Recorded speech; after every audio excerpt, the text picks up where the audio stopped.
Why the Brooklyn Nets are dominating the Milwaukee Bucks, why the Jazz will beat the Clippers in the second round of the NBA playoffs. Boxer Clarissa Shields preps for her MMA debut at a prayer. Packers holding out hope for an eventual Rodgers return. Carly Lloyd on USWNT's mindset with uncertainty about Olympics.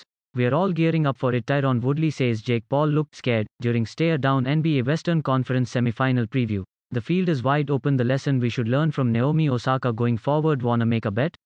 A pro handicapper breaks down Saturday's Belmont Stakes field. Gabby Douglas empathizes with Naomi Osaka. The Olympic Games really did a number on me. Watch. Dino Gauddio's attorney says he took responsible in extortion case since DeAndre Ayton emerging as one of the NBA's best young big men. Arsenal soccer star Mohamed Elneny juggles ball with his father on Egyptian beach. Can LeBron James carry the Lakers in the NBA playoffs without Anthony Davis? US sprinter English Gardner says her lengthy fight with COVID-19 earlier this spring left her body in shambles. She had muscle cramps and leg pain, headaches, swollen joints, full body rashes, extreme fatigue, respiratory problems. It's been terrible, Gardner said in a news conference Tuesday. If I can really be honest with you guys, it's been really, really terrible. Gardner, who won a gold medal at the 2016 Rio Olympics as part of Team USA's 4x100 relay team, said she contracted COVID-19 less than 2 months ago, in late April.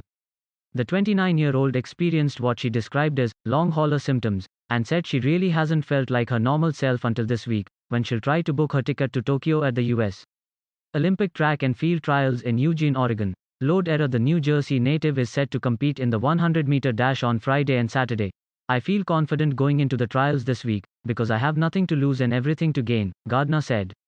I've already beaten COVID. I feel like a conqueror. And so this week will definitely just make me more of a conqueror. While several Olympic hopefuls have contracted COVID-19 over the past year, Gardner's illness came at a particularly precarious time.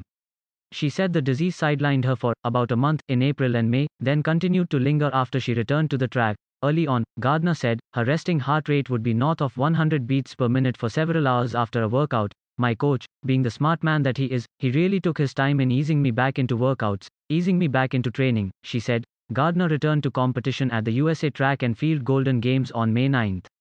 She reached the final but finished last with a time of 11.50 seconds. Her personal best, for comparison, is 10.74. Gardner said Tuesday that she struggled with competing in multiple heats at the same event, which prompted further training adjustments by her coach in an attempt to mimic the rhythm of competition. She's since run at 2 other meets, including one last weekend. The women's 100-meter dash promises to be one of the most competitive events at this month's Olympic trials. 7 Americans have broken the 11-second mark this season, led by Sha'Carri Richardson, who has run 3 of the 4 fastest times in the world in that event in 2021. Gardner hopes that, even after her lengthy fight with COVID-19, she will be in the mix and punch her ticket to a second consecutive Summer Games. Fighting COVID-19 is definitely something that makes you appreciate what you do, appreciate the sport, appreciate life, she said. And it definitely, I think, made me work a little bit harder, as well, to try to come back and be able to compete at these trials.